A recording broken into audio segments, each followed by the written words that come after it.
ಇಂದು ಹಾವೇರಿ ನಗರದಲ್ಲಿ ಕಾಂಗ್ರೆಸ್ ಪಕ್ಷದ ಅಭ್ಯರ್ಥಿ ಆನಂದ್ ಸ್ವಾಮಿ ಗಡದೇವರ ಮಠ ನಾಮಪತ್ರ ಸಲ್ಲಿಕೆ ಕಾರ್ಯಕ್ರಮ. ಇಂದು ಹಾವೇರಿಯಲ್ಲಿ ಪುರಸಿದ್ದೇಶ್ವರ ದೇವಸ್ಥಾನದಿಂದ ದುಂಡಿ ಬಸವೇಶ್ವರ ದೇವಸ್ಥಾನದವರೆಗೂ ಭವ್ಯ ಮೆರವಣಿಗೆಯೊಂದಿಗೆ ನಾಮಪತ್ರವನ್ನು ಸಲ್ಲಿಸಲಾಯಿತು.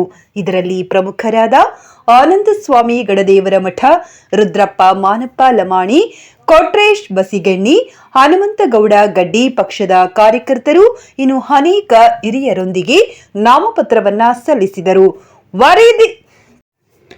ವರದಿ ಸುರೇಶ್ ಬೇವಿನಮರದ ವಿಜಯ್ ವಾಯ್ಸ್ ನ್ಯೂಸ್ ಕನ್ನಡ ಹಾವೇರಿ.